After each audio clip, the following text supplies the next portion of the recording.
मुनी मुक्त झाली भिणी गर्भवासा, मुनी मुक्त झाली भिणी गर्भवासा, आम्हा विष्णुदासा सुलभतो, अवघाची संसार केला ब्रह्मरूप, विठ्ठल स्वरूप म्हणून या. पुराणी उपदेश साधन उद्भट, आम्हा सोपी वाट वैकुंठीची, अवघाची संसार केला ब्रह्मरूप, विठ्ठल स्वरूप म्हणून या. तुका म्हणी जना सकळा सहित, तुका म्हणी जना सकळा सहित, घेऊ अखंडित प्रेम सुख, अवघाची संसार केला ब्रह्मरूप, विठ्ठल स्वरूप म्हणून या. विठ्ठल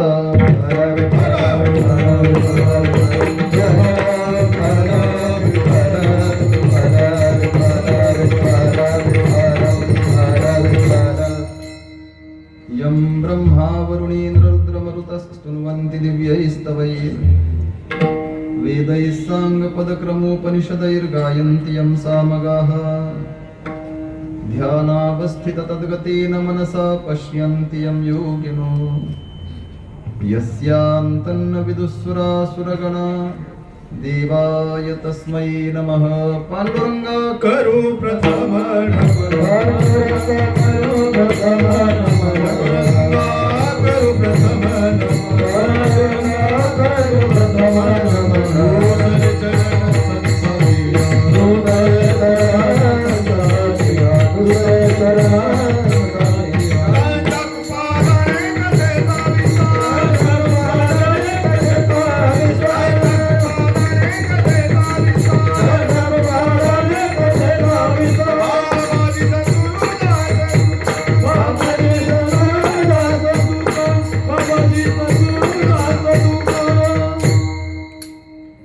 सच्चिदानंद रूपाय विश्वोत्पत्त्यादि हेतवे तापत्रय विनाशाय श्रीकृष्णाय वयं नमः.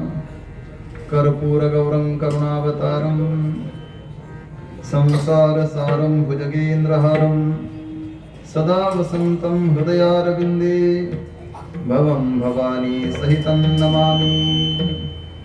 नमो ज्ञानेश्वरा नमो ज्ञानेश्वरा, निवृत्ती उदारा सोपान देवा, मुक्ताबाई नमो त्रिभुवन पावनी, आद्यत्रय जननी देवांची. नमो सद्गुरु तुकया ज्ञानदीपा, नमो सद्गुरु सच्चिदानंद रूपा, नमो सद्गुरु भक्त कल्याण मूर्ती, नमो सद्गुरु भास्करा पूर्ण कीर्ती. सेवे लागे सेवे लागे सेवे लागे सेवे लागे सेवे लागे सेवक झालो, सेवे लागे सेवक झालो, सेवे लागे सेवे लागे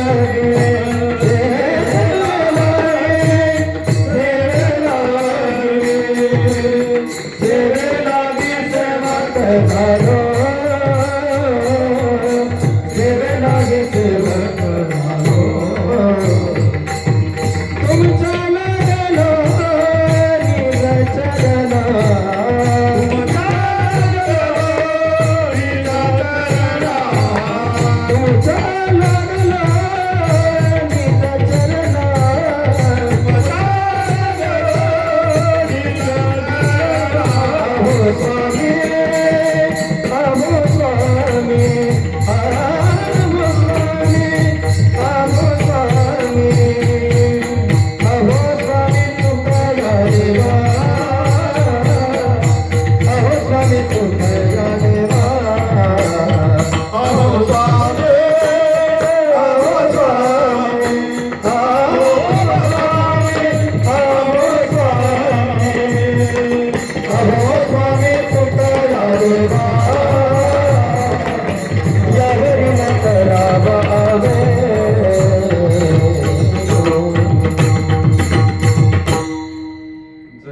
पूजिले आदरे पांडुरंगी विमानस्थ केले प्रयाण प्रसंगे तनु मानवी दिव्य रूपीच केली न त्यागी तिये दिव्य लोकासी नेली आत्मरूप गणेशू स्मरण सकळ विद्यांचे अधिकरण तेच वंदू श्री चरण श्री गुरूंचे ते नमस्कारोनी आता संपाद्य ज्ञानंच विधाय भक्तिं विलोकितो येन समाधिराजः वैराग्यवन्तं सुविचारयुक्तं नमामि जोगं शिरसा गुरुन्तं सोनोपंत तथा कुणी आवडीने मामा असे बोलती नामे शंकर शंकरा सदा समकरा निस्संग जो सन्मती पुण्यश्लोक चितो वार करे संप्रदायाचा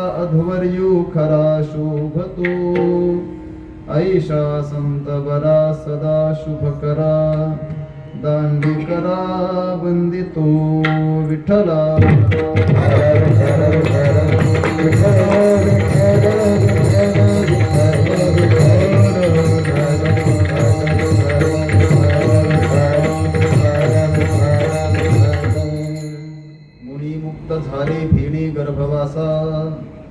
मुनी मुक्त झाले भेणे गर्भवासा आम्हा विष्णुदासा सुलभतो अवघाची संसार केला ब्रह्मरूप विठ्ठल स्वरूप म्हणून या भगवत चिंतन सेवे करता निवडलेला अभंग आपणा सर्वांचे सुपरिचित वारकरी संप्रदायाचं कलशस्थान देव निवासी वैराग्य राग रसिक श्रीमंत श्री जगद्गुरु तुकोबाराय यांच्या अभंग गाथेतील 4 चरणांचा स्थितीपर प्रकरणातील अभंग असून वर्तमान अभंगाच्या माध्यमातून जगद्गुरु श्री तुकोबाराय आपली या संसाराबद्दलची प्रीती अर्थात संसाराच्या संबंधाने बोलण्याचा प्रयत्न करतायत विठ्ठल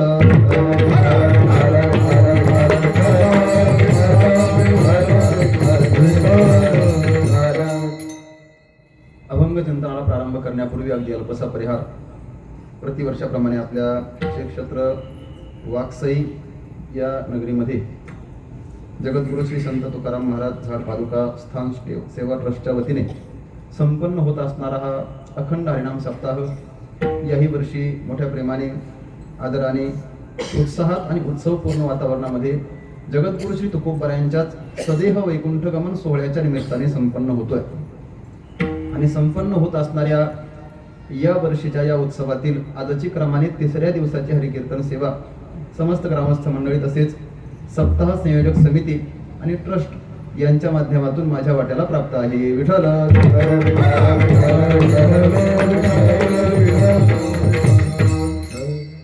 सेवेकरता निवडलेला अभंग जगद्गुरु श्री तुकोबारायांचा आहे. स्थितीपर अभंगाच्या माध्यमातून जगद्गुरु श्री तुकोबाराय संसाराच्या संबंधाने आपल्या अंतःकरणात असणारी प्रीती व्यक्त करतायत. अर्थात हा संसार मला आवडतोय असं बोलतायत आणि तो का आवडतोय त्याची मीमांसाही सांगतायत. तुकोबाराय बोलतायत ज्या संसाराच्या भीतीने ऋषी मुनींनी मोक्षाला आपलंसं केलं, मुक्त झाले, मुनी मुक्त झाले संसाराच्या भीतीने भेने गर्भवासा, पण आम्ही विष्णुदास मात्र त्याच्याकडं लालसेने पाहतो. आम्हा विष्णुदासा सुलभतो. का बरं महाराज तुम्हाला तो आवडतोय, तुम्हाला तो सोपा का वाटतोय? तुकोबाराय सांगतायत कारण अवघाची संसार केला ब्रह्मरूप. आज बराच गोंधळ होण्याची शक्यता आहे.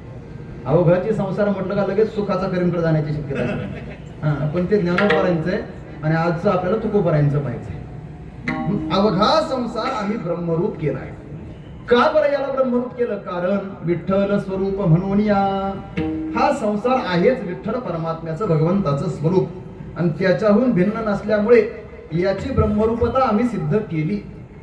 तसं तर याला ब्रह्मरूप सिद्ध करण्याकरता म्हणजेच मोक्षाकरिता, मुक्त होण्याकरता पुराणांनी अनेक साधनं सांगितली. पुराणी उपदेश, साधन, उद्भट, पण ती अवघड कठीण साधन आहेत.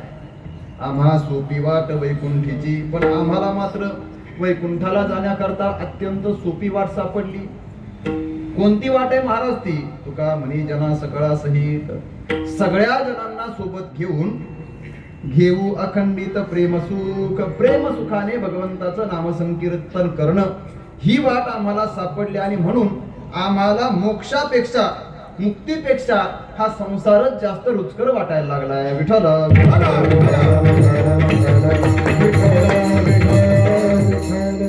जगद्गुरु श्री तुकोबाराय आज संसाराच्या संबंधाने बोलतायत आणि संसाराच्या संबंधाने तुकोबारायांनी बोलायचं म्हटलं की आपल्या डोळ्यासमोर लगेच प्रश्नचिन्ह निर्माण होईल. तुकाराम महाराज संसाराच्या संबंधाने बोलतातच कसे? तुकाराम महाराजांनी जर बोलायचं असेल तर परमार्थाच्या संबंधाने बोलावं, सांगायचं असेल तर परमार्थ सांगावा. का? कारण ज्यांनी स्वतः संसार केला नाही त्यांनी आम्हाला संसाराबद्दल सांगावं तरी कसं? सामान्य नियम आम्ही नेहमी चिंतन करत असतो. काय आहे? एखादा विद्यार्थी ज्या विषयाचा अभ्यास करतो ना त्याने त्याच विषयाच्या संबंधाने बोलावं. ज्या विषयाच्या परीक्षेला बसायचे त्या विषयाचाच अभ्यास करावा, अन्यथा बोलण्याचा लिहिण्याचा अधिकार राहत नाही. तसं तुकोबाराय आम्हाला चांगलं माहितीये. आजपर्यंत आम्हाला तुम्ही संसाराच्या संबंधाने बोललात, संसाराच्या संबंधाने सांगितलं, पण कसं सांगितलं? संसाराच्या नावे घालून या शून्य संसार करण्याबद्दल आणि संसार आवडतो म्हणून तुम्ही आजपर्यंत कधीही बोलले नाहीत. उलट संसाराची उपेक्षा तुम्ही आम्हाला सांगितली. संसार करण्याच्या संबंधाने तुम्हाला कधीही आसक्ती नव्हती आणि तुम्ही तर ते केलं ना. तुम्ही स्वतः संसार कुठं केलाय? अगदी पाहिलं तर आपल्याकडे प्रामुख्याने संत पंचक सांगितलं जातं. ज्ञानोबाराय, नामदेव महाराज, एकनाथ महाराज, तुकोबाराय आणि निळोबाराय या संत पंचकाचा विचार आहे. याच्यामध्ये काही संतांच्या जीवनामध्ये संसार पाहायला मिळतो आणि काहींच्या जीवनामध्ये संसार पाहायला मिळतच नाही. ज्ञानोबारायांचं जीवन संसार नाही, नामदेव महाराजांना संसार म्हणायला तरी आहे, एकनाथ महाराजांना तर फार सुंदर संसार आहे आणि तुकोबारायांचा संसार थोडासा त्याज्य, उपेक्षणीय किंवा अगदी त्याला अंतःकरणातून तिरस्कृत केलेला असा संसार पाहायला मिळतो तुकोबारायांच्या संबंधात. पण याच्या पुढे निळोबारायांचाही पहा, तिथंही संसार काहीसा पाहायला मिळतो. मला सांगायचंय, ज्यांनी संसार स्वीकारला त्यांच्यामध्ये संपन्न संसार असणारे नाथ महाराज ते जर संसाराच्या संबंधाने बोलले असते, आम्हाला संसार आवडतो, तर आम्हाला पटलं असतं. पण तुकाराम महाराज आज तुम्ही संसाराच्या संबंधाने बोलताय आणि आम्हाला आवडतो, आमची प्रीती संसाराच्या संबंधाने, आम्हाला या संसारामध्ये पुन्हा यायला हवंय असं बोलता. हे कसं? विठ्ठल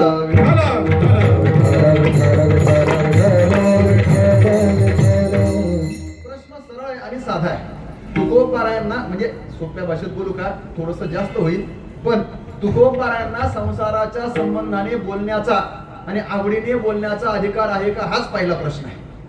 तुकोबारायांनी कसं बोलावं? ज्या तुकोबारायांनी स्वतःच्या संसाराकडे लक्ष दिलं नाही, उलट संसाराच्या नावाने जाळोनी संसार बैसलो अंगणी, संसारा आगी आपुलेनी हाते लावोनी मागुते पाहू नये. तुकोबाराय आपल्याला सुद्धा हेच सांगतात, अहो संसार करायचा आहे ना तर तो करण्यासाठी करायचा नसतो, मग पेटवण्यासाठी करायचा असतो. मग संसाराला आग लावायची. बरं, नुसती आग लावायची नाही, आग लावल्यानंतर, संसार जाळल्यानंतर, संसार पेटवल्यानंतर परत पेटवलेल्या संसाराकडे मागे वळून सुद्धा पाहायचं नाही, ही तुकोबारायांची अपेक्षा आहे. आणि आज ते तुकोबाराय म्हणतायत, आम्ही संसारात पुन्हा पुन्हा येण्याची अपेक्षा करतोय. विठ्ठल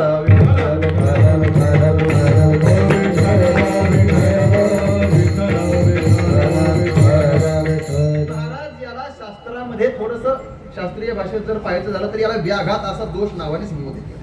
व्याघात नावाचा दोष सांगितला जातो शास्त्रामध्ये, वदतो व्याघात म्हटलं त्याला. काय?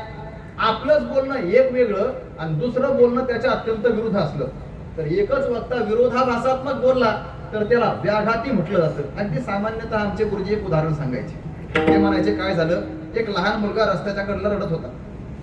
कोणीतरी सज्जन गृहस्थ त्या रस्त्याच्या कडे चालला होता. त्याने पाहिलं, हे पोरगं रडतंय, का रडतंय?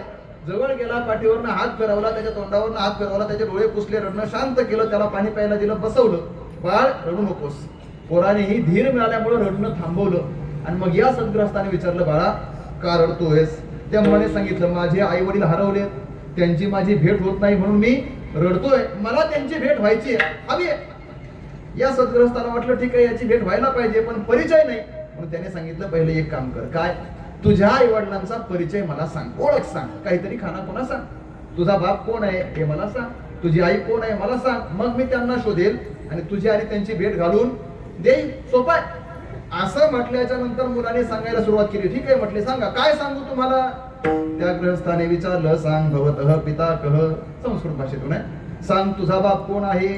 असं म्हटल्यानंतर या मुलाने सांगितलं, मम पिता ब्रह्मचारी. तो मुलगा म्हणतोय माझा बाप ब्रह्मचारी आहे. ऐकतायत ना तुम्ही सगळे, आहेत ना अजून कीर्तनातले सगळे जागेच. मग मुलाने सांगितलंय माझा बाप कोण आहे, ब्रह्मचारी आहे. म्हणजेच मुलाचा बाप ब्रह्मचारी आणि हा ब्रह्मचार्याचा मुलगा. पटतंय. व्याघात याला म्हटलंय. हा गृहस्थ ऐकणारा थोडासा डोळे विस्फारून पाहायला लागला, नक्की ही काय भानगड आहे. बाळाचे बाप ब्रह्मचारी शक्यच नाही आणि हे झालंय कसं. बरं दररोज आपण काय शक्यच नाही म्हटले, अजिबात नाही. त्याने थोडासा तर्क लावला ऐकणारा. तो म्हटला असं असेल. काय असेल. कदाचित याचा बाप ब्रह्मचारी नसेल पण याच्या बापाचं नाव ब्रह्मचारी असेल. ऐकताय ना. बापाचं नाव. बरं असं असायला काय हरकत आहे का. बापाचं नाव ब्रह्मचारी असायला हरकत नाही. नाव काय असावं याच्यावरनं त्याचं कर्तृत्व, त्याचा स्वभाव, त्याचं स्वरूप, त्याची कृती याचा काही संबंध नसतो. आता व्यवहार तर सध्या फारच चाललाय. नाव आणि कृती, नाव आणि स्वभाव, नाव आणि व्यक्तिमत्व यांचा कार्यकारण कुठलाही संबंध नसतो. काही नावं ठेवतात.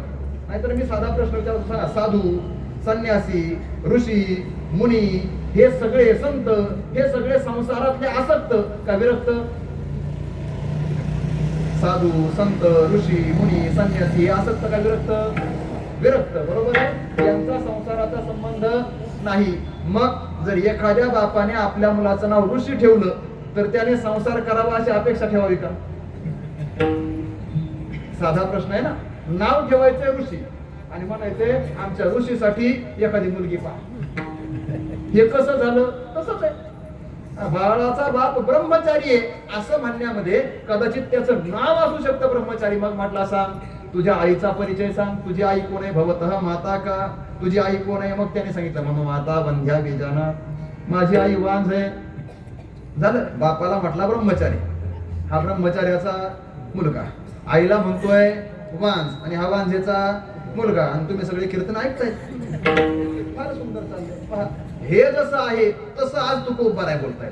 एका बाजूने बोलायचं वेगळं आणि दिसतंय मात्र वेगळं. संसाराची अपेक्षा अजिबात न करणारे तुकोबाराय. संसारामध्ये अजिबात न दिसणारे तुकोबाराय.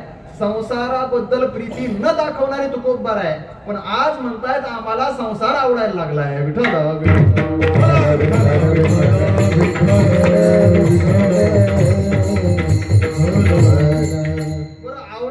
म्हणजे हा संसार एवढा आवडायला लागलाय का याच्या करता घेईन मी जन्म. या संसारात पुन्हा पुन्हा जन्माला येईल. तुका म्हणे गर्भवासी सुखी घालावी आमासी. ही अपेक्षा तुकोबाराय व्यक्त करायला लागली.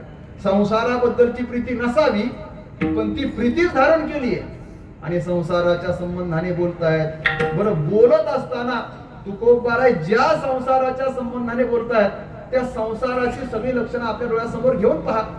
संसार संसार संसार संसार म्हणजे नक्की काय तरी.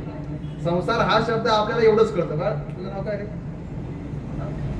रघुवीर. वा काय रामाचा अवतार आहे रघुवीर. हा रघुवीर आहे. तुला संसार आहे का. अरे तुला संसार आहे का. आहे कोण आहे का. चार तुला रे संसार आहे का. आहे का नाही. तुम्हाला मौली संसार संसार साधा विचार आहे. आपल्याकडे काय बोललं जातं. संसार म्हणजे एखाद्याचं लग्न झालं तर त्याला म्हणायचं संसार आहे आणि ज्याचं झालं नाही त्याला संसार. आपण संसार मोजतो लग्न झाल्यानंतर. पण संसार म्हणजेच लग्न. संसार म्हणजे केवळ बायका मुलं एवढंच संसाराचं मर्यादित लक्षण नाही. संसाराची लक्षणं जर आपल्याला पाहायची असतील तर संत वाङ्मयाला विचारावं लागेल. सगळ्याच संतांनी संसाराच्या संबंधाने काहीतरी लक्षणं केलेली आहेत. अगदी महाराज बोलतात ना काम क्रोध सो संसार. माणसाच्या अंतःकरणामध्ये असणारे काम क्रोधाधिक विकार यालाही संसार म्हटलंय. एक फक्त लक्षणं पहा कशा कशाला संसार म्हटलंय. दुसरं अजून वर्णन पाहायला मिळतं देहाधिक हे संसारी. जे सर्वही मानलेले से गुंफिरे. हा जो देह आहे ना या देहाला सुद्धा संसार म्हटलंय. कामक्रोधांना संसार म्हणायचं एक. देहाला संसार म्हणायचं 2. आता देहाला संसार म्हणून भागत नाही. मग तुका म्हणे नाही निरसला देह तो बरी अवघे संसारी. इथं देहाबद्दल असणाऱ्या प्रेमाला संसार म्हणा. हे संसाराचं तिसरं लक्षण केलं. फक्त मोजून ठेवा. कामक्रोधाधिक संसार 1, देह म्हणजे संसार 2, देहाच्या ठिकाणी असणारं प्रेम म्हणजे संसार 3. आता भगवत पूज्यपाद श्रीमद शंकराचार्यांनी संसाराची केलेली व्याख्या ऐका. पुनरपि जननम पुनरपि मरणम पुनरपि जननी जठरे शयनम इह संसारे. इह नाम अस्मिन संसारे. या संसारात संसार म्हटले आचार्यांनी कशाला? पुन्हा पुन्हा जन्माला यायचं आणि पुन्हा पुन्हा मरायचं. किती वेळा जन्म यावे नित्य भावे भजित नित्य भावे भजित नित्य भावे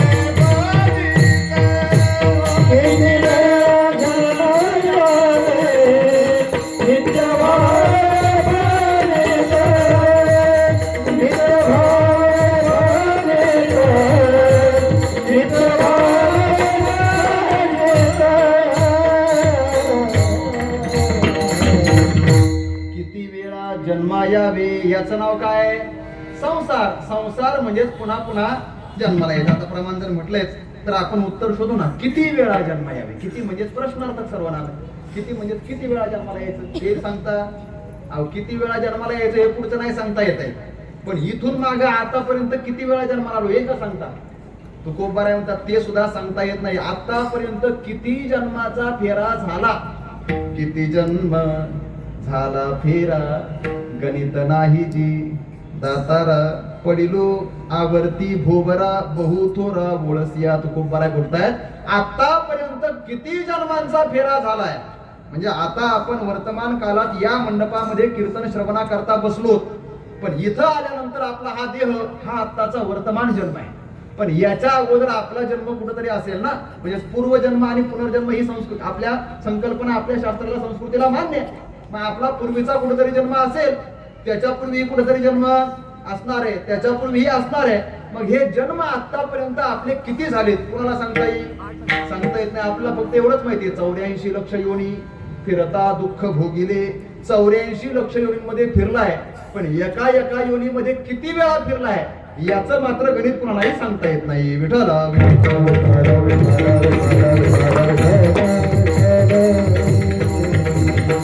मी सांगतोय आचार्यांनी संसाराचं केलेलं हे लक्षण आहे. जन्माला येणं आणि मरणं. पुन्हा पुन्हा जन्मायचं पुन्हा पुन्हा मरायचं. लक्षण लक्षात ठेवा.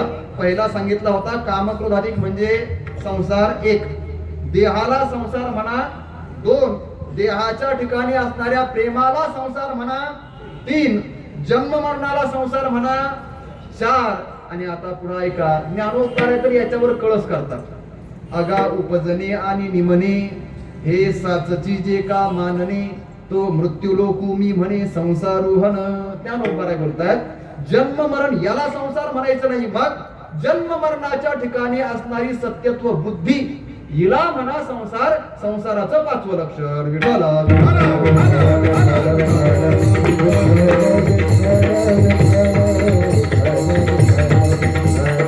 हे संसाराचे वेगवेगळ्या प्रकाराने केलेली लक्षणं किंवा व्याख्या पहा.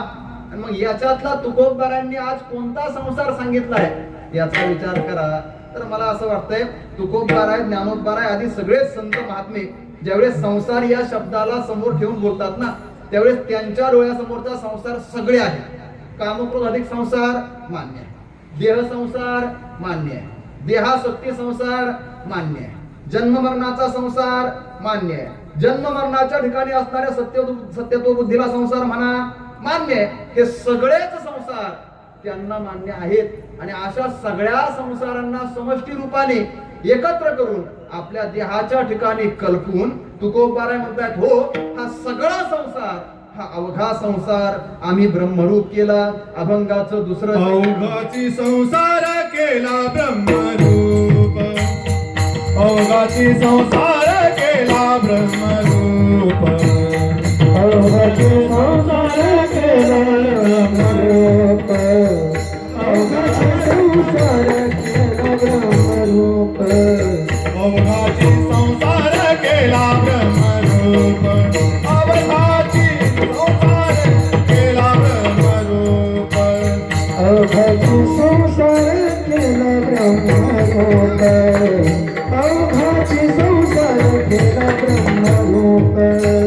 विठ्ठल स्वरूप मनोनिया विठ्ठल स्वरूप मनोनिया अवघाची संसार केला ब्रह्मरूप अवघाची संसार केला ब्रह्मरूप विठ्ठल स्वरूप मनोनिया विठ्ठल स्वरूप मनोनिया अवघाची संसार केला ब्रह्मरूप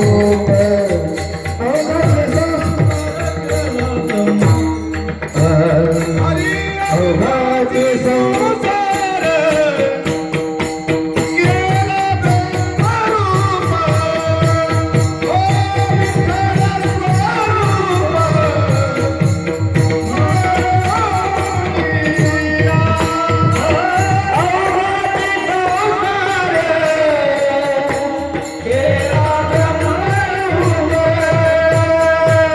विठ्ठल स्वरूप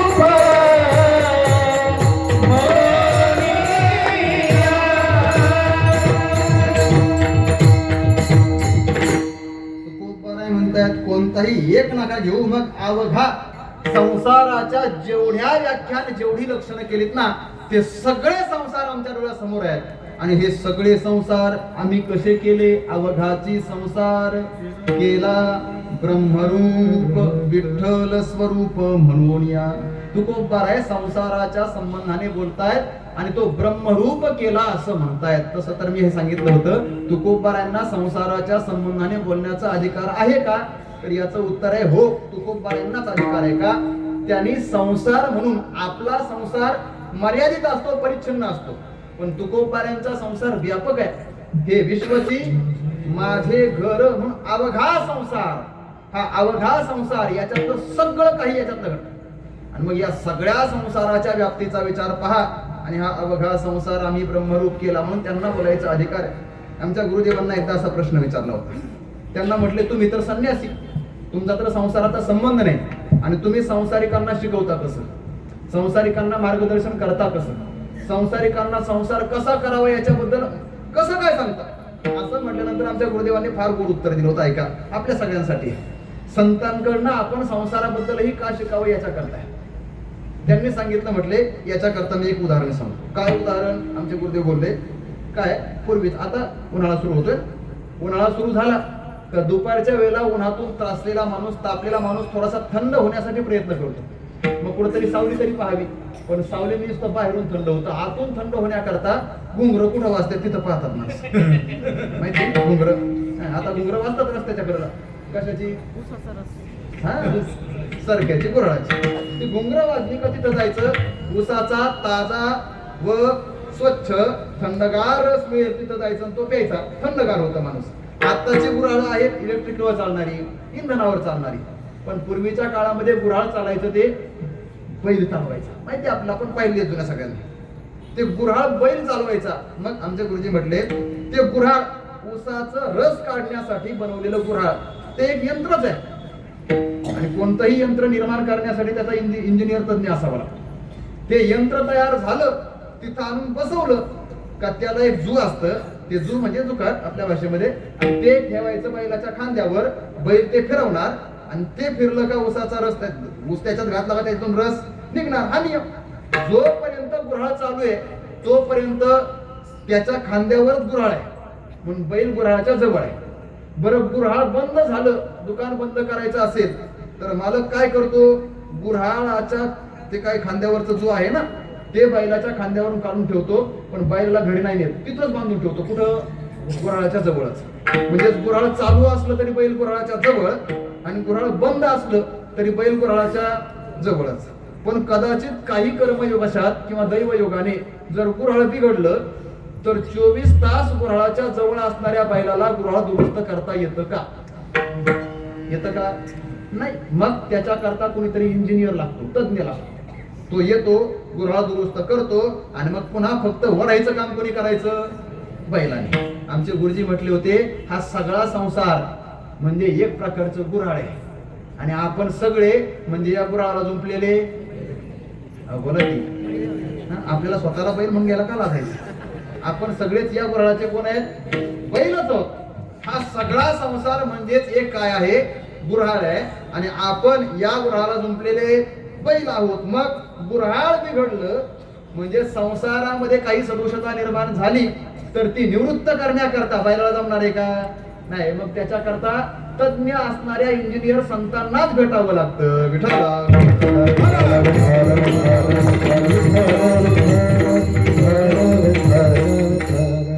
तुकोबाराय हे या संसारातले तज्ञ आहेत.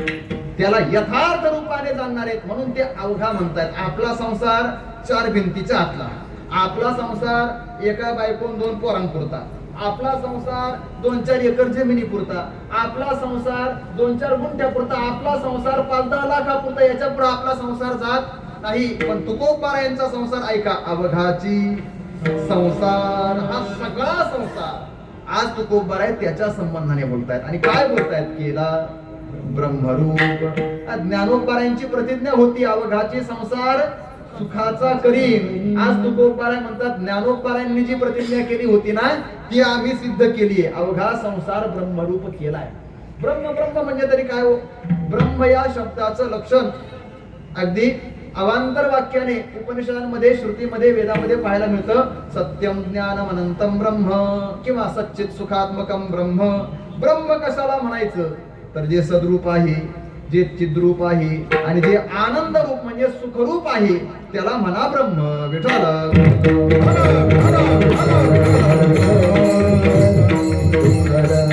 जे सद्रूप आहे म्हणजे ज्याच्या ठिकाणी त्रिकाल अबाध्यता आहे. जे चिद्रूप आहे म्हणजे जे स्वयंप्रकाश रूप आणि परप्रकाशक आहे म्हणून त्याला म्हणा चिद्रूप. आणि आनंद रूप आहे म्हणजे ज्याच्या ठिकाणी दुःखाचा लेशही नाही त्याला म्हणायचे ब्रह्म. मग अवघा संसार ब्रह्मरूप केला म्हणजेच अवघा संसार आनंद रूप केला, अवघा संसार सुखाचा केला. आता महाराज आम्हाला शंका निर्माण होते, तो खूप बरं आहे. एकतर तुम्ही संसार सुखाचा केला असं म्हणायला लागले, ब्रह्मरूप केला असं म्हणायला लागले. पण आमचा प्रश्न असा आहे, तुम्हीच आम्हाला हे शिकवलंय काय? संसारामध्ये कधीही सुख पाहायला मिळत नाही. संसार कसा आहे? संसार दुःखमूळ. पाठ आहे ना सगळ्यांचं? दुःख बांधवडी सावकची आहे. संसार दुःखाचा किंवा सुखाचा विचार नाही कुठे. ज्ञानोबारायांनी तर बहार केली. ज्ञानोबाराय बोलतात संसार कसा? मृत्यूलोकी सुखाची कहाणी. सांगा ऐकिजेल कवनाचे श्रवणी, कैची सुखनिद्रा अंथुरणी इंगळाच्या. बोला बरं, एखादा मनुष्य असं म्हणायला लागला काय इंगळ करतो ना आपला इंगळ म्हणजेच रसरसीत तापलेला विस्तव, रसरसीत लालबुंद विस्तवाचे इंगळ असे खाली अंतरलेत आणि एक जण आला म्हणतो मी याच्यावर सुखाने कपडे काढून झोपणार आहे. सुखाने झोप लागेल? शक्य आहे? नाही. जसं इंगळाच्या अंथरुणावर सुखाची झोप शक्य नाही तसं संसारामध्ये सुख शक्य नाही. हे महाराज तुम्हीच आम्हाला सांगितलंय. आणि आज तुम्ही म्हणतायत हा सगळा संसार आम्ही ब्रह्मरूप म्हणजे सुखरूप केला. कसं काय शक्य आहे? पटत नाही. संसाराला सुखरूप करणं हे शक्य नाही. जो ज्याचा स्वभाव असतो ना तो बदलता येत नाही. जे जसं आहे ते तसंच राहतं. कितीही प्रयत्न केला ते फार गोड सांगितलं. यो हि यस्य स्वभाव असती सतस्य दुरतिक्रम. पंचतंत्र बोलत आहे. श्वा यदि क्रियते राजा सकिम नाशनात्युपानहम. दुःख रूप हा संसाराचा स्वभाव आहे. दुःख मूलकता संसाराच्या ठिकाणी स्वाभाविक आहे. मग अशा संसाराला तुम्ही ब्रह्मरूप म्हणजे सुखरूप केलं असं म्हणतात. कसं शक्य आहे? स्वभाव बदलत नाही. माहितीये आमचे गुरुजी एक उदाहरण सांगायचे त्या पंचतंत्रातलं. ते म्हणायचे श्वा यदि क्रियते राजा सकिम नाशनात्युपानहम. काय झालं म्हटले, एक नगर आहे आणि त्या नगरीचा नियम आहे काय? नगरीचा राजा गेला का दुसरा राजा निवडणुकीने निवडायचा नाही. आता राजा निवडायचा असेल तर 2 पद्धती आपल्याला माहिती आहेत. एक लोकतंत्र आहे म्हणजेच लोकशाही आहे आणि दुसरी आहे हुकुमशाही. लोकशाहीमध्ये एक राजा निवृत्त झाला का बाकीच्यांनी मतदान करायचं आणि दुसरा राजा निवडायचा, ही लोकशाही आहे. पण हुकुमशाहीमध्ये मी जर राजा असेल तर माझ्या नंतरचा राजा कोण होणार हे मीच ठरवणार आणि मग माझ्या हुकुमाप्रमाणे पुढचा राजा निवडला जातो. पण या नगरीचा नियम थोडासा वेगळा आहे. काय नियम आहे? बुवा म्हणायचे त्या नगरीचा नियम असा आहे की या नगरीमध्ये पहिला राजा मेला का दुसरा राजा निवडण्याकरता लोकशाही नाही आणि हुकुमशाही नाही. मग सगळ्या नगरातल्या लोकांनी एकत्र उभं राहायचं आणि एका हत्तीच्या सोंडेमध्ये हार द्यायचा, माळ द्यायचा. हत्ती ज्याच्या गळ्यात माळ घालील तो होणार त्या नगरीचा राजा, असा नियम. मग एकदा त्या नगरीचा राजा गेला, निवर्तला. राजा निवृत्त झाल्याच्या नंतर राजा संपला, नवीन राजा निवडायचा आहे. आता नियमाप्रमाणे सगळे गावकरी एकत्र आले, सगळी प्रजा एकत्र आली आणि मग सगळी प्रजा एकत्र आल्याच्या नंतर हत्तीच्या सोंडेमध्ये माळ दिली. हत्ती सगळ्यांच्या समोरून फिरतोय. आता काय महाराज, आपल्या समोर जर कोणी एखादा हत्ती आला असेल आणि असा नियम असेल हत्ती ज्याच्या गळ्यात माळ घालेल तो राजा, तर आपण मागे राहू का? प्रत्येक जण पुढे येण्याचा प्रयत्न करतोय. त्या गर्दीमध्ये प्रत्येक जण, मी अख्खा नाही पुढे गेलो तर दोघांच्या मधून माझं मुंडकं तरी पुढे गेलं पाहिजे, कारण गळ्यात माळ पडली पाहिजे ना. प्रत्येक जण मान पुढे करून उभा आहे. पण हत्तीला काय बुद्धी सुचली माहित नाही. म्हणजे म्हणायचे ते हत्तीची दुर्बुद्धी म्हणा का कुबुद्धी म्हणा, पण त्या हत्तीने सगळी माणसं सोडली आणि रस्त्याच्या कडला एक कुत्र बसलं होतं, त्या कुत्र्याच्या गळ्यात हार घातले. मग आता नियम काय? हत्ती ज्याच्या गळ्यामध्ये माळ घालेल तो होणार पुढचा राजा. मग आता हत्तीने माळ कोणाच्या गळ्यात घातली? मग आता राजा कोण झाला? कुत्रा झाला राजा. बरं, नियम आहे हत्ती ज्याच्या गळ्यात माळ घालेल त्याला म्हणायचं राजा. मग आता नाईलाजाने, आणि काय थोडस सांगू का, म्हणजे थोडस वाईट वाटेल आपल्याला, पण नियम असा आहे, हत्तीच्या हातात आहे राजा कोणाला निवडायचा. राजा निवडायचं कोणाच्या हातात आहे? हत्तीच्या हातात आहे. हत्तीने जर ठरवलं ना तर हत्ती योग्य राजा निवडू शकतो. पण असंच झालंय, हत्ती बऱ्याच वेळेला कुत्र्याच्याच गळ्यात माळ घालतोय. हत्तीला तरी कळलं पाहिजे. आता हत्ती कोण हे तुम्हाला स्वतंत्र सांगायची गरज आहे का? हत्ती उगाच 200-500 रुपयासाठी कुत्र्याच्या गळ्यात माळ घालायला लागला. देवा विठाला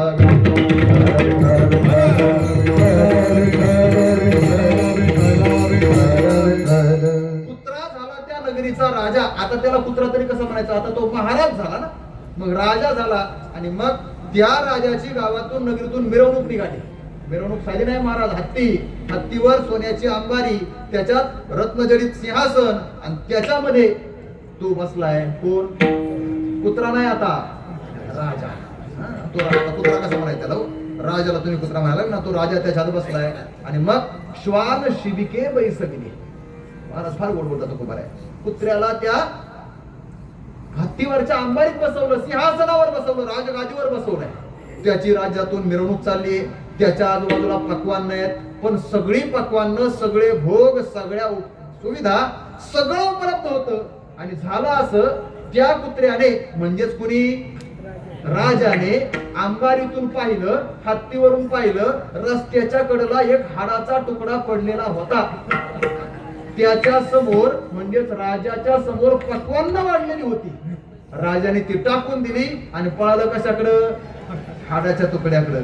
तुकोबारा बोलतात, श्वानासी भोजन दिले पंचामृत तरी त्याचे चित्त हाडावरी, कारण त्याचा तो स्वभाव आहे. विठ्ठल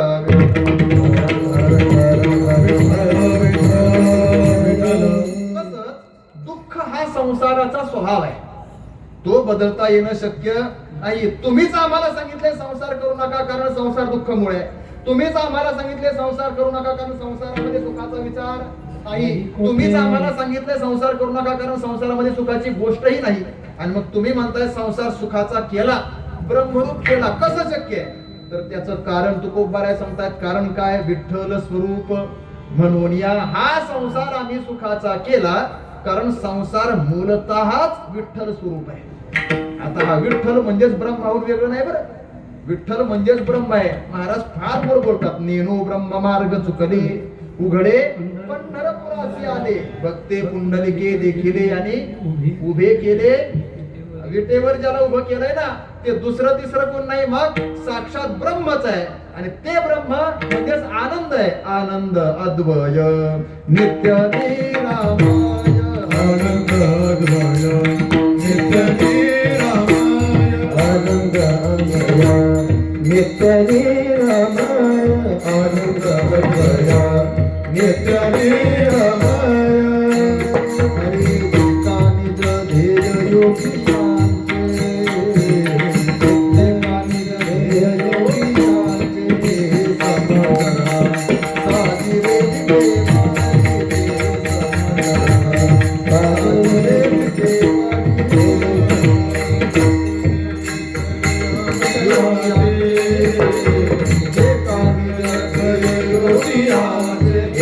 समझ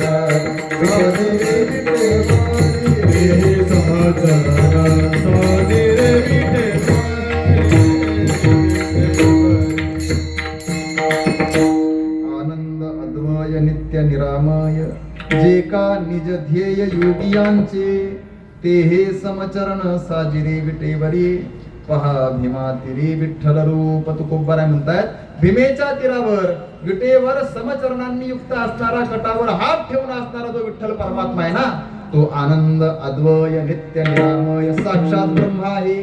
मग ते ब्रह्मच जर विठ्ठल आहे तर त्या ब्रह्मरूप म्हणजेच विठ्ठल रूप असल्यामुळे आम्ही संसाराला विठ्ठल केलंय म्हणजेच ब्रह्म केलंय म्हणजेच आनंद रूप बनवलंय म्हणजेच सुखरूप केलंय. शक्य आहे? हो शक्य आहे. अध्यस्थाचं अध्यस्थपण संपावं आणि अधिष्ठान रूप व्हावं याच्याकरता अधिष्ठानाचं ज्ञान व्हावं लागतं. ही वेदांताची प्रक्रिया आहे. विठ्ठल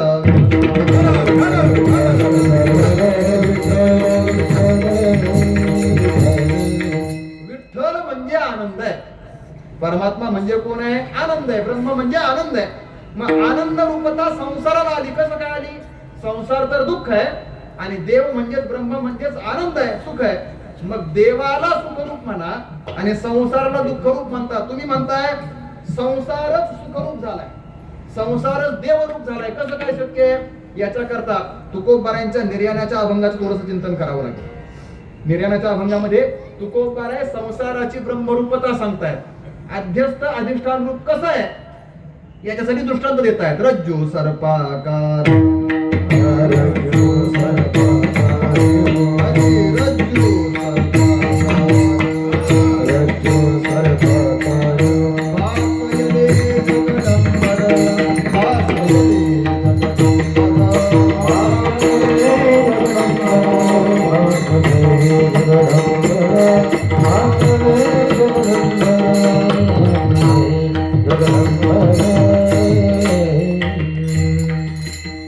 रज्जू सर्पाकार भासयले जगदंबर. तुकोबारांनी उदाहरण दिलंय रज्जू सर्पाचं. हा परमात्मा म्हणजेच ब्रह्म म्हणजेच विठ्ठल आणि हा सगळा संसार यांचा काय संबंध आहे तर संबंध सांगितलाय रज्जू सर्पाचा.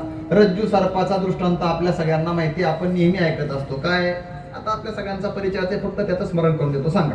आमचे गुरुजी म्हणायचे आपण कीर्तनानंतर घरी निघालो, कुठेतरी थोडासा मंद प्रकाश मंद अंधार आहे आणि निघालो, पडलेली होती दोरी आणि पाहणाऱ्याला वाटला साप.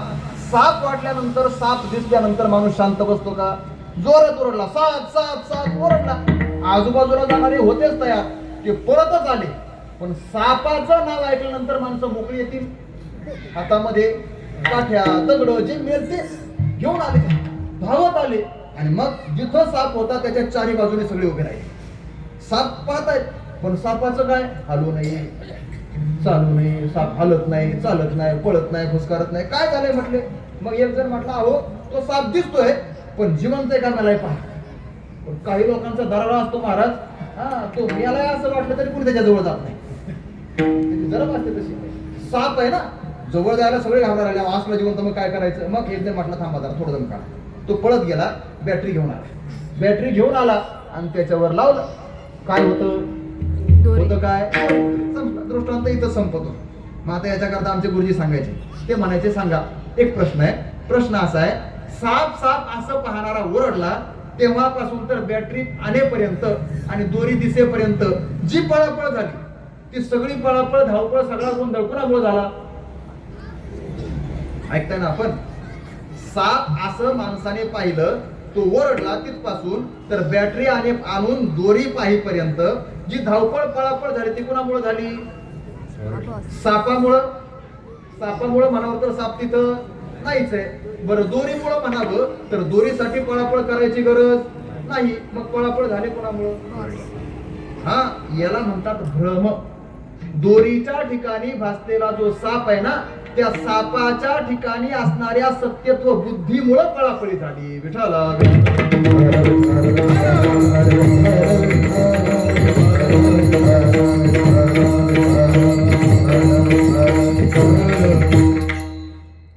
सापाच्या ठिकाणी असणार साप पण खरं का खोटं?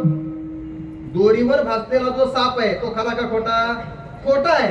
पण त्याला खरं मानलं म्हणून पळापळी झाली. आता ऐका, हाच सिद्धांत इकडे घ्या.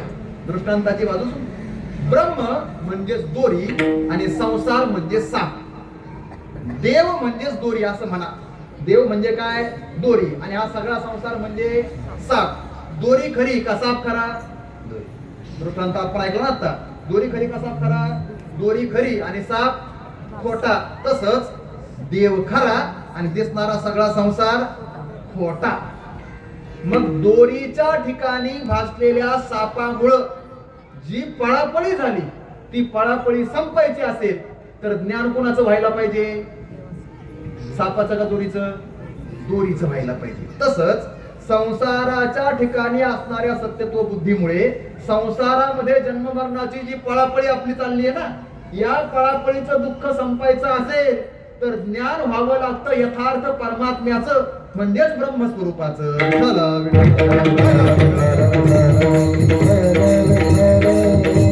थोडक्यात सांगू का? इथं संसार ब्रह्मरूप केला असं तुकोबाराय म्हणतात. म्हणजे काय? तुकोबारांना हे सांगायचंय, आम्ही खोट्याला खोटं म्हणतो आणि खऱ्याला खरं म्हणतो. हा, खोट्याला खरं म्हटलं का पळापळ, खोट्याला खरं म्हटलं का दुःख, खोट्याला खरं म्हटलं का त्रास, पण खोट्याला खोटं म्हटलं आणि खऱ्याला खरं म्हटलं का सगळा विषयच मिटला. आणि आपल्याला हे कळतंय सगळ्यांना. सोपं सांगू, आमच्या गुरुजींच्या मुखातलं उदाहरण आहे का? आपण जर आपल्या डोळ्यासमोर आरसा घेतला तर पाहणाऱ्याला आरशामध्ये कोण दिसतं? आपण स्वतः दिसतो ना. मग आरशाच्या बाहेरही आपणच आहे आणि आरशातही पण कोण दिसतोय? आपणच. म्हणजे एकाचे किती झाले? दोन झाले ना. बाहेर एक आणि आरशाच्या आतमध्ये एक. एकाचे किती झाले? दोन. आता मला फक्त एवढं सांगा, आरशाच्या बाहेरचा खरा का आरशाच्या आतला खरा? बाहेरचा खरा आणि आतला खोटा.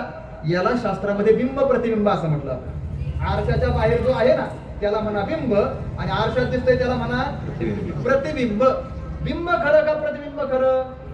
बिंब खरं आणि प्रतिबिंब खोटं. बरं, हा व्यवहार सगळ्यांचा दररोज चाललाय. आपल्याला कळतंय सुद्धा प्रतिबिंब खोटं असतंय आणि खोट्याशी आपण खोटेपणाचा व्यवहार करतो. बिंब खरं आहे, बिंबाशी म्हणजे खऱ्याशी आपण खरेपणाचा व्यवहार करतो. पहा ना, आता कीर्तनला यायचं होतं. मग कीर्तनला येताना आता एवढे सुंदर जर सजवायचे असतील, सगळे नटवायचे असतील, म्हणजे आता कीर्तनात जर आपण तुकोबारायांनी जिथं साधना केली आणि ज्या ठिकाणी तुकोबारायांनी विसावा घेतला असेल अशा ठिकाणी आपण साधना करतोय तर ती तेवढी संपन्न नाही वाटली पाहिजे. तुकोबारायांचा परमार्थ जितका श्रीमंत होता ना तितका आपला दिसलाय पाहिजे. म्हणून आपण खरंच फार सुंदर दिसताय, फार गोड दिसताय. मग आता हे सगळं करायचे, सजवायचे, नटवायचे, याच्या करता आपली सगळी सजावट झाल्यानंतर माणूस कशात पाहणार? कशात पाहणार? तसं तर माझं असं म्हणणं आहे आणि आमचे बुवा सांगायचे, आमची परंपरा सांगायची, कीर्तनला येताना आरशात पाहायची गरज नाही बा. कारण आपण कीर्तन कोणाला दाखवायला करत नाही. ज्याला दाखवायचंय ना त्याला बाहेरचं नाही दिसायची गरज, आतलं दिसायची गरज. पण तरीच बाहेरून दिसलं तर माणसं आकर्षित होतात म्हणून दिसण्याकरता हरकत नाही. मला सांगायचंय, आरशात माणसं पाहायला उभी राहिली. म्हणजे एखाद्याने पाहिलं डोक्यावर फेटा बांधलाय पण कपाला गंधच लावलेला नाही, दिसलं. पुढे दिसलं, आरशात दिसलं ना, कपाला गंध लावलेला नाही. आणि आपण जर हिंदू असू, आपण जर सनातन संस्कृतीचे पायिक असू तर आपल्या कपाला काय असला पाहिजे? गंध असलाच पाहिजे. हा, जे स्वतःला हिंदू मानत नसतील त्यांना आम्हाला काय म्हणायचं नाही. पण जर आपण खरंच सनातन ज्ञानोबा तुकोबारायांचे पायिक म्हणून घेत असतो, आपल्या कपाला काय असला पाहिजे? गंध असलाच पाहिजे. मग याने पाहिलं आपल्या कपाला आरशामध्ये काय दिसत नाही? गंध दिसत नाही. म्हणून त्याने काय केलं? बोटावर गंध घेतला. काय बुक्का घेतला? आता कोणत्या बोटावर घेतला हा पण प्रश्न आहे. कारण गंध लावत असताना कोणत्या बोटाने लावावा हा नियम आहे. देवाला गंध लावायचा असेल तर कोणत्या बोटाने लावतो आपण? करंगळी जवळच्या बोटाने, बरोबर. आणि स्वतःला त्याच बोटाने स्वतःला गंध लावायचा नसतो. मग देवाचं बोट वेगळं आहे आणि आपल्या स्वतःला गंध लावायचा असेल तर मध्यमेने लावायचा असतो, मधल्या बोटाने लावायचा असतो. पुन्हा जर आपल्या घरी आपल्या पितरांचं श्राद्ध असेल, पितरांचं उपलक्षण म्हणून कुणी जर जेवत असेल तर पितरांच्या निमित्ताने ज्यांना आपण गंध लावतो त्यांना गंध लावायचा असेल तर अंगठ्या शेजारच्या बोटाने लावायचा असतो पितरांना. ते तर्पण करायचं असेल तर अंगठ्याने करायचं.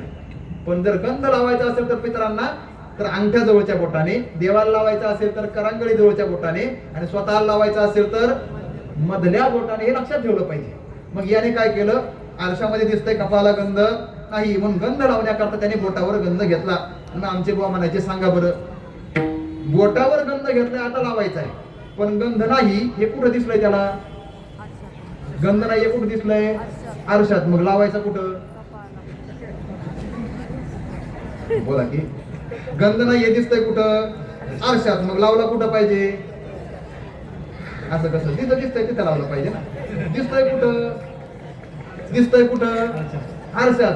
पण आरशात जरी दिसत असलं तरी शहाणा माणूस आरशात गंध लावत नाही. लावतो कुठं? बाहेर. बरोबर, म्हणजे सरळ आहे. गंध नाही हे दिसतंय प्रतिबिंबात, पण गंध लावतो कुठं? बिंबाला. बाहेर आहे ते काय आहे? बिंब आहे. आणि आरशात दिसतंय ते आहे प्रतिबिंब. प्रतिबिंबाला सुशोभित करायचंय तर प्रतिबिंबाला उपचार करायची गरज नाही, मग बिंबाला उपचार करावे लागतात. ऐका, हा सगळा संसार म्हणजे प्रतिबिंब आहे आणि परमात्मा म्हणजे बिंब आहे. आपल्याला जर संसार सुखरूप करायचा आहे, संसार ब्रह्मरूप करायचा आहे, तर संसाराची उपासना करायची नाही, संसाराची सजावट करायची नाही, मग परमात्म्याची म्हणजे देवाचीच करत राहायची. विठ्ठल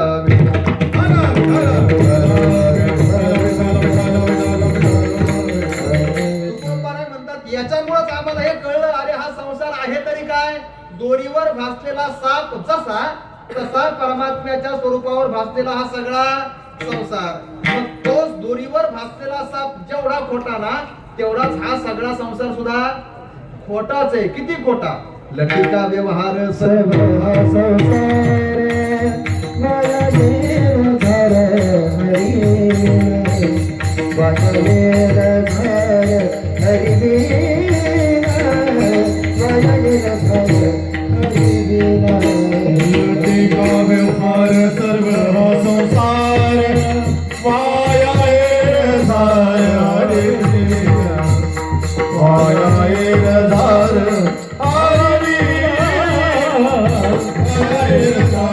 हरी लटिका व्यवहार सर्व हा संसार माया निराधार हरी वीणा माया निराधार हरी वीणा. लटिका व्यवहार सर्व हा संसार माया निराधार हरी वीणा माया निराधार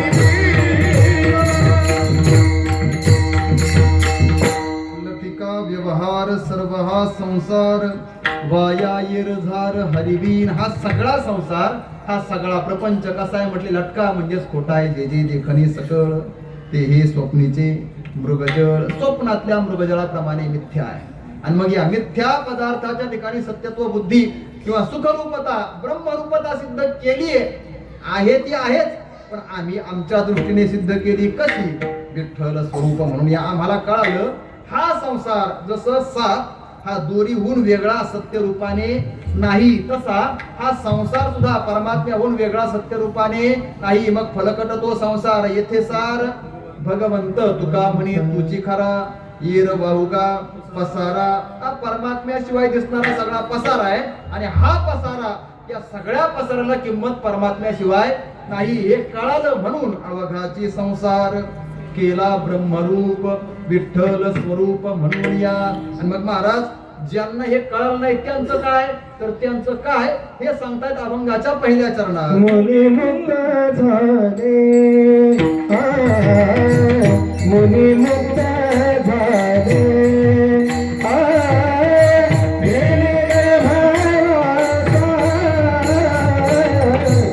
मुनी मुक्त झाले मुनी मुक्त झाले मुनी मुक्त झाले मुनी मुक्त झाले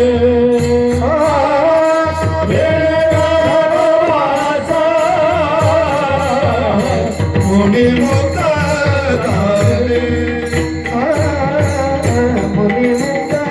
झाले मुनी मुक्त झाले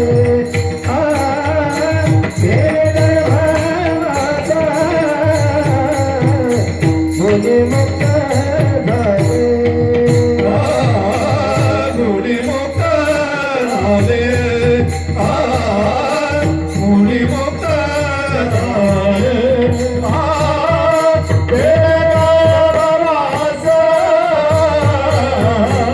मुनी मुक्त झाले आम्हा विष्णुदाता सुलभतो आम्हा विष्णुदाता सुलभतो आम्हा विष्णुदाता सुलभतो आम्हा विष्णुदाता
होतो तुकोबाराय म्हणतायत, ज्यांना संसाराचं यथार्थ रूपाने ज्ञान झालं, संसाराचं ब्रह्म रूपाने ज्ञान झालं, विठ्ठल स्वरूपाने ज्ञान झालं, त्या आम्हाला त्याची भीती नाही, आम्हा विष्णुदासा सुलभ होतो. पण ज्यांना याची भीती वाटते ते मात्र या गर्भवासाच्या भीतीने, या संसाराच्या भीतीने मुक्त झाली, मुनी मुक्त झाली, मुक्त झाले. आता हे मुनी कोण? मुनी म्हणजे जे मनन करतात ते सरळ मुनी शब्दाचा अर्थ आहे मनन करणारे, जे सतत परमात्म स्वरूपाचं मनन करतात. आता मनन करणं म्हणजे काय? स्वतंत्र विचार आहे. मनन नाम अंतःकरण वृत्तीने त्याचं चिंतन करत राहणं. ते मनन, या मननाचा विचार मुनी लोकांनी आपल्या जीवनामध्ये स्वीकारला.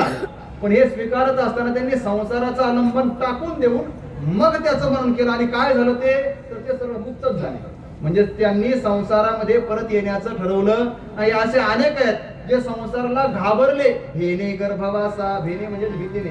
कोण कोण घाबरले? अगदी माहिती ना आपल्याला, ब्राह्मणाचे पोरं एक घाबरले. भगवान शुक्राचार्यांचं वर्णन. अनेक जण घाबरले. काहींनी जन्माला येण्याच्या अगोदरच घाबरले. त्यातले भगवान शुक्राचार्य जन्माला येण्याच्या अगोदरच घाबरले म्हणून 12 वर्ष लपाले रे. काही जन्माला आले, जन्माला नंतर संसार केला आणि मग संसार करून मग घाबरले.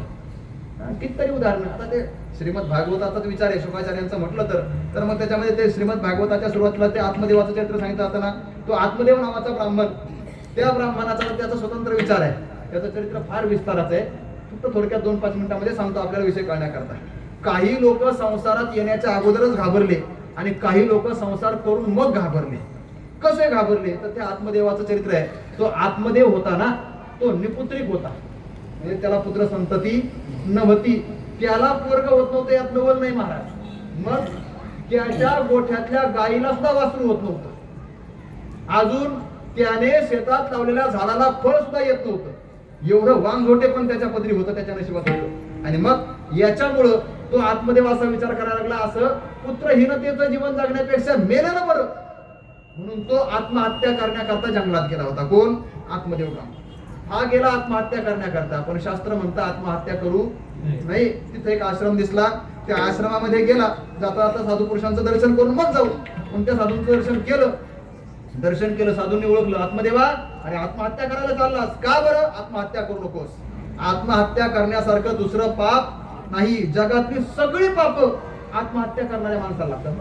हे लक्षात ठेवलं पाहिजे. कितीही कठीण प्रसंग आला आणि काही झालं तरी माणसाने बाकीचं काही पर्याय केलं तरी चालतं, पण आत्महत्या करणं योग्य नाही. हे लक्षात ठेवलं पाहिजे. कारण शास्त्र म्हणतात, तुकोबाराय बोलतात, आत्महत्या राहतो पातकांची राशी. जगातली सगळ्यात मोठी पाप जर कोणाला लागत असेल आणि सगळी पाप जर कोणाला लागत असेल तरी आत्महत्या करणार लागतात.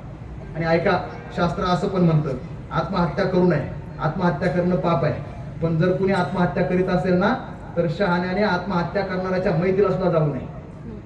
ही शास्त्राची आज्ञा आहे. आत्महत्या करणाऱ्याच्या मैतीला सुद्धा जायचं नाही, ही शास्त्राची आज्ञा आहे. आता कोणी म्हणेल महाराज आत्महत्या करणं म्हणजे दोरी लावून फास घेणं, विषाची बाटली पिणं, एवढेच आत्महत्येच्या स्वरूपाने आमचे गुरु सांगायचे. व आत्महत्या कशाला म्हणायचं ऐकून ठेवा फक्त. आपण हिंदू म्हणून जन्माला आलोय, मराठी म्हणून जन्माला आलोय, महाराष्ट्रात जन्माला आलोय आणि गळ्यात माळ न घालणं हे आत्महत्याच आहे. आपण जर वारकरी ज्ञानोबा तुकोबारायांच्या पाईक म्हणून जन्माला आलो असू आणि माळ घालत नसू तर आपण काय करतोय? आत्महत्याच आहे. आपण जर एकादशीचं व्रत करत नसू तर ती काय? आत्महत्याच आहे. आपण इतक्या जवळ असून तुकोबारायांची वारी करत नसू, ज्ञानोबारायांची वारी करत नसू, पंढरीनाथाच्या भेटीला जात नसू तर ती काय? आत्महत्याच आहे. ज्ञानेश्वरी गाथा या ग्रंथांचं चिंतन करत नसू तर ती सुद्धा आत्महत्याच आहे. भगवंताचं नामस्मरण करत नसू तर ती सुद्धा आत्महत्याच आहे. आत्महत्या करणाऱ्याच्या मैतीला सुद्धा जायचं नसतं. म्हणून आमचे बुवा नेहमी म्हणायचे, बुवा कोणाच्या मैतीला, कोणाच्या श्राद्धाला, कोणाच्या पिंडदानाला जायचं असेल ना, पहिल्यांदा पहा त्याच्या गळ्यात माळ होती का. आणि जर माळ नसेल ना, त्यांनी किती पाकिट दिलं तरी त्याच्या दशकीला जायचं नाही. विठ्ठल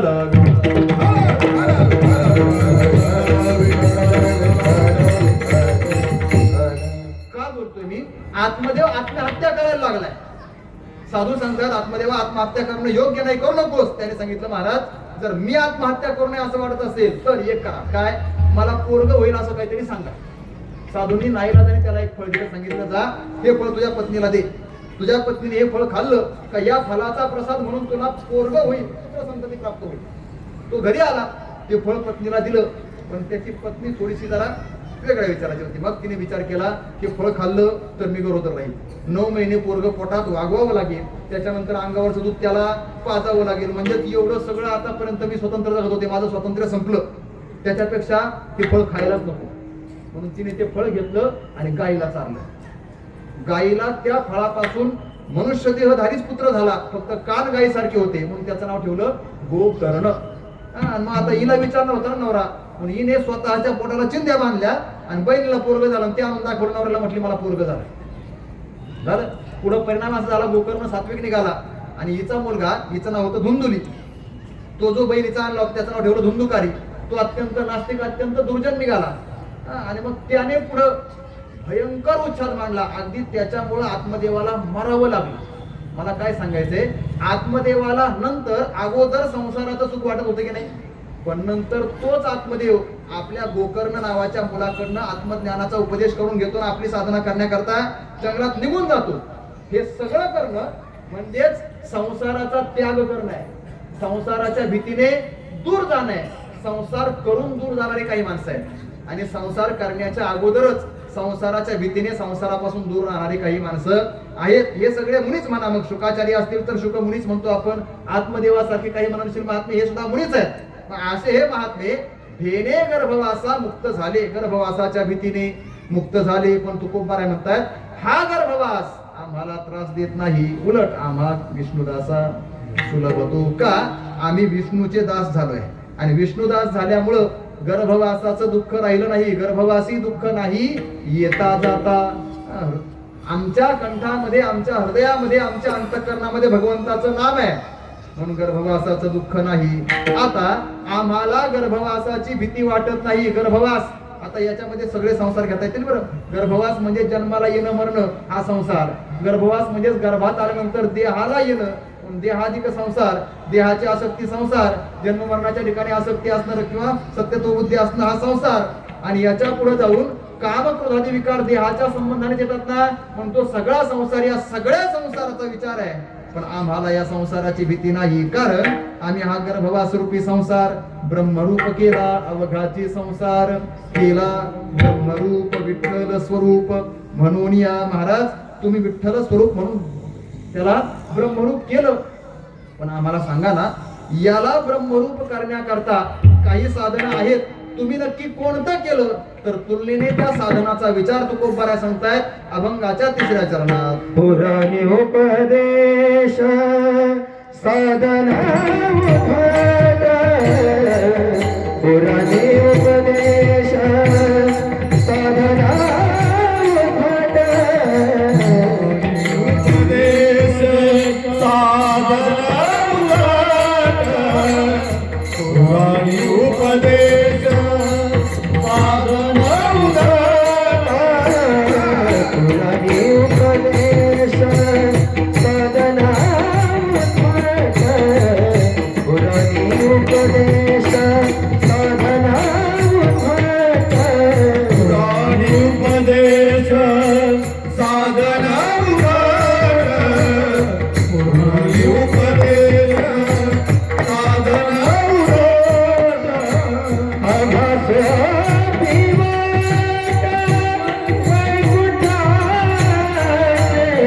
आभास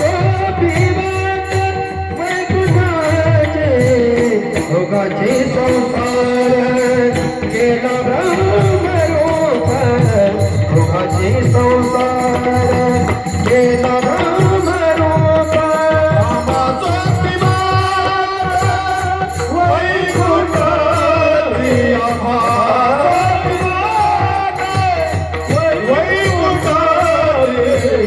भोगाचे संसार केला ब्रह्मरूप, भोगाचे संसार केला ब्रह्म.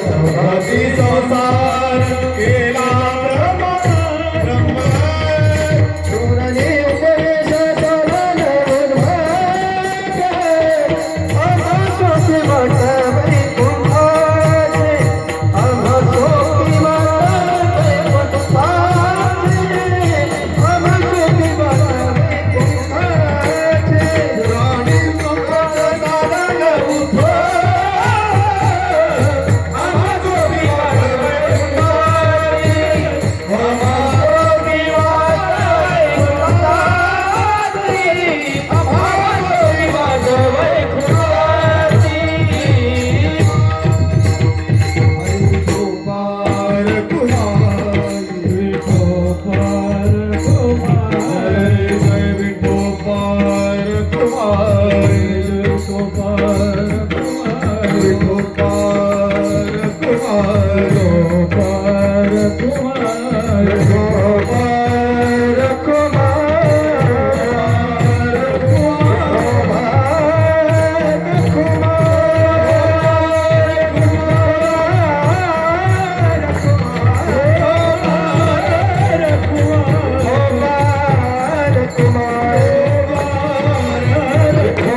कुमाये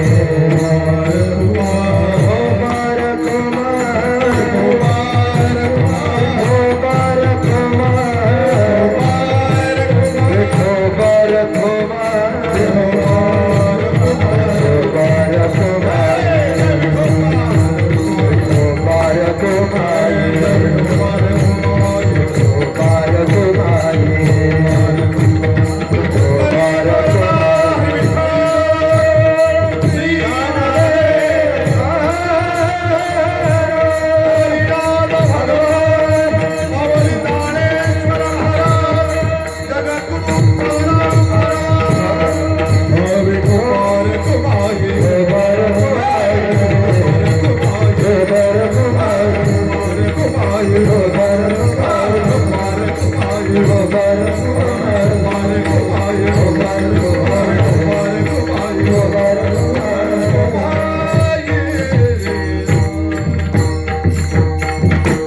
पुराणी उपदेश साधन उद्भट आम्हा सोपी वाट वैकुंठाची पुराणाधिकांनी उपदेश करून साधनं सांगितलीत, पण त्यामध्ये अनेक कठीणाधिक साधन आहेत, अवघड साधन आहेत.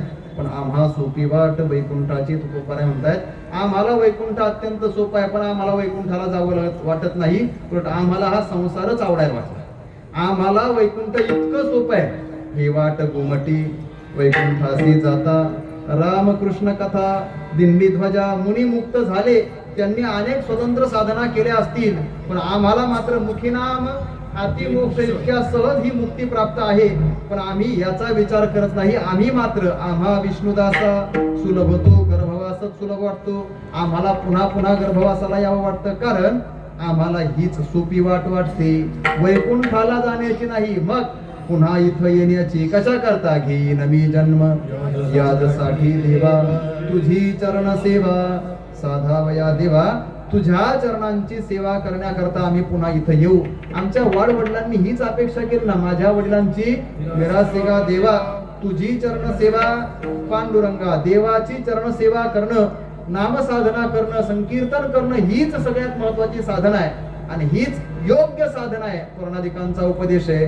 माता 18 पुराणी सिद्धांत तुका म्हणे हाची एक विठोबासी शरण जावे निजनिष्ठा नाम गावे किंवा चहुवेदी जाण साई शास्त्री कारण 18 ही पुराणी हरिसी गाती पुराणी उपदेश साधन उद्भट आम्हा सोपी वाट वैकुंठीची पुराणाधिकांनी सांगितलेल्या अनेक साधनांपैकी सगळ्यात सोपं असणारं साधन म्हणजे नाम संकीर्तन. तुका म्हणे सोपे आहे सर्वाहुनी, हे आम्हाला प्राप्त झालं.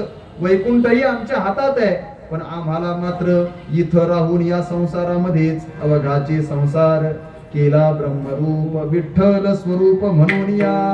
मग महाराज इथं का राहायचंय तुम्हाला, तर इथं राहण्याचा हेतू तुकोबाराय सांगतात अभंगाच्या शेवटच्या तुका म्हणे जना सकळा सहित, तुका म्हणे जना सकळा सहित, तुका म्हणे जना सकळा सहित, तुका म्हणे जना सकळा सहित, तुका म्हणे जना सकळा सहित, तुका म्हणे जना सकळा सहित, तुका म्हणे जना सकळा सहित, तुका म्हणे जना सकळा सहित, घेऊ अखंडित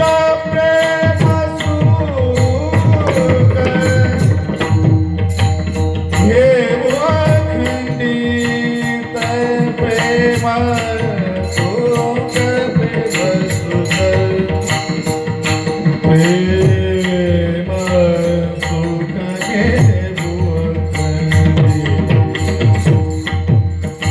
घेऊ अखंडित, घेऊ अखंडित प्रेम सुख, घेऊ अखंडित प्रेम सुख, अवघाची संसार केला ब्रह्मरूप, अवघाची संसार केला ब्रह्मरूप,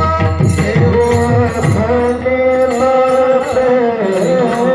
सुख घेऊ अखंडित प्रेम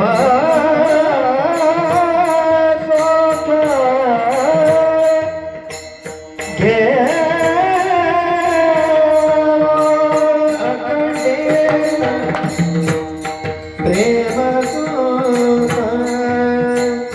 प्रेम सुख घेऊ अखंडित प्रेम सुख घेऊ अखंडित प्रेम सुख अवघाचे संसार केला ब्रह्मरूप अवघाचे संसार केला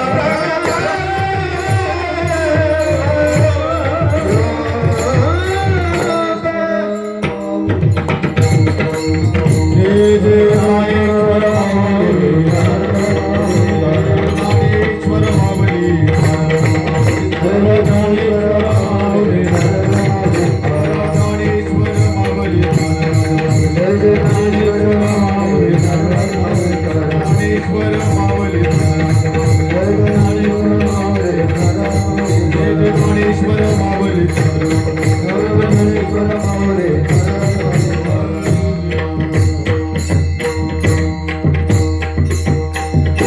तुका म्हणे जना सकळा सहित घेऊ अखंडित प्रेमसुख तुकोबाराय बोलतायत सगळ्या जनांना सोबत घेऊन आम्ही हे प्रेमसुख घेतोय आणि म्हणूनच हे घेता यावं म्हणून तुका म्हणे गर्भवासी सुखे घालावी आम्हाला याच्याकरता आम्ही पुन्हा पुन्हा जन्माला येतोय आमचं येणं उगाच विनाकारण कशा करता नाही मग जे जे झाले अवतार तुका त्यांचे बरोबर किंवा निद्रा करिता होतो पायी सवेची लंका घेतली तई वानर गोवळ गाई सवे चालीत फिरत असो तुकोबारायांच्या मागच्या अवताराबद्दल म्हणजे नामदेवरांबद्दल प्रत्यक्ष बोलत तर चौयुगाचा भक्त नामा उभा कीर्तनी प्रत्येक युगामध्ये उभे आहेत पण कशात उभे आहेत कीर्तनातच उभे आहेत मग उद्धव रूपाने असेल पुन्हा प्रल्हाद रूपाने असतील नामदेवरायांच्या अंगदाच्या सगळ्याच रूपाने असतील पण या सगळ्या अवतारांमध्ये भगवान परमात्म्याच्या सोबत असणारी संत महात्मे संकीर्तन साधना करतात आणि एकट्याने करत नाहीत मग जना सकळा सहित तुका म्हणे जना सकळा सहित घेऊ अखंडित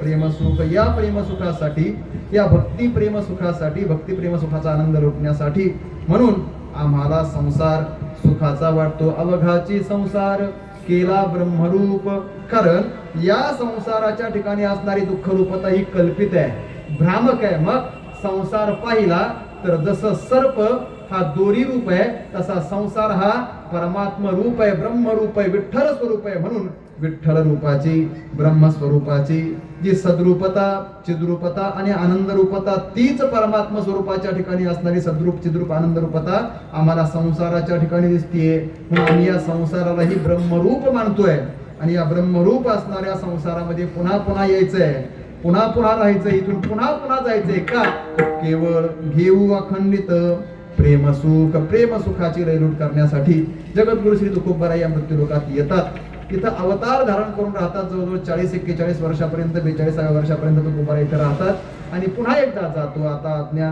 घेऊन या स्वामी असं म्हणून आम्ही जातो तुम्ही कृपा असू द्यावी असं म्हणून या जगताचा या लोकाचा या ऐहिकतेचा निरोपही घेतात पण गेल्यानंतर तुकोबारायांना वैकुंठात करमतंय असं मात्र नाही तुकोबाराय पुन्हा येतात आणि पुन्हा हेच करतात घेऊ अखंडित प्रेमसुख कारण वैकुंठात गेलं का एकटेपण आहे आणि इथं आलं का त्यांना लागणारा सकळ जनांचा समुदाय तुका म्हणे जना सकळा सहित या सगळ्या जनांना सन्मार्गावरती भरवण्याकरता तुकोबाराय येतात इथं राहतात जाण्याची लीला करतात पण पुन्हा येतात आपल्या अपेक्षेने तुकोबारायांनी पुन्हा यावं आणि आम्हाला हे संत संघाचं संत समागमाचं भगवत भक्तीचं आणि नामस्मरणामध्ये असणाऱ्या प्रेमसुखाचा आनंद लुटण्याचं सौभाग्य प्राप्त करून द्यावं एवढी सद्भावना व्यक्त करतो झालेली चिंतन सेवा माझं आराध्य दैवत भगवान श्री पांडुरंग परमात्मा विश्वमाऊली ज्ञानोबाराय जगद्गुरु श्री तुकोबारायादिकडून सकल संत आचार्य माझ्या वारकरी शिक्षण संस्थेचे सगळेच गुरुवर्य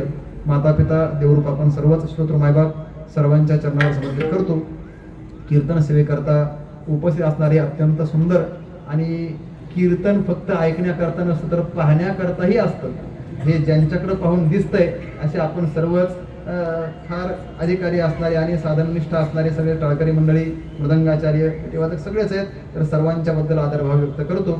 आपल्या सर्वांच्या चरणावर नतमस्तक होतो. बोलत असताना एखादा अपशब्द किंवा अपसिद्धांत केला असेल तर तो माझ्या वाणीचा दोष, योग्य असेल ते सद्गुरुदेवांचं तरी न्यूनते पुरते अधिकते सरते करुणे घ्या वेतुमते विवित्व असे पायाच्या प्रसादे. काही बोललो विनोदे मद क्षमा करणे सांगते नहे अंगभूत युक्ती नभी हा उपदेश. तुमचे वडवडिलो शेष तुमच्या कृपेचे पोसणे. जन्मोजन्मे तुका म्हणे यदत्र सौष्ठवं किंचित तद्गुरोरिव मे नाही यदत्रा सौष्ठवं किंचित तन्ममैव गुरोर्नहि. तुकाराम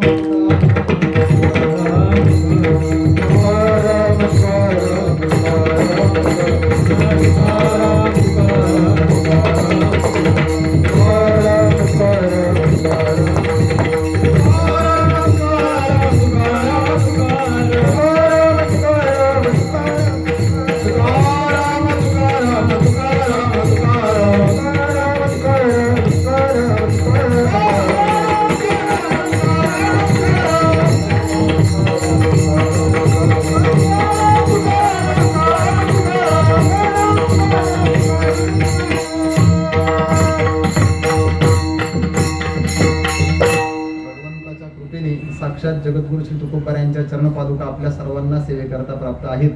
आणि तुकोबारायांनी लावलेल्या वृक्षाचे नाम झाडाची सावली ही आपल्या सर्वांना प्राप्त आहे. याच सावलीमध्ये सतत आयुष्याच्या शेवटच्या क्षणापर्यंत आपल्या सर्वांना, आपल्यातील प्रत्येकाला या झाडाच्या सावलीमध्ये म्हणजे तुकोबारायांनी साक्षात ज्या वृक्षाची आरोपणा केली त्या वृक्षाच्या सावलीमध्ये, त्या झाडाच्या सावलीमध्ये त्यांच्या चरणपादुकांचं सेवन करण्याचं, त्यांची सेवा करण्याचं सौभाग्य आपल्या सर्वांना प्राप्त व्हावं अशी सद्भावना व्यक्त करतो आणि सेवेला पूर्णविराम देतो. विठ्ठल जय जय जय विठ्ठल जय जय विठ्ठल जय विठ्ठल जय जय विठ्ठल.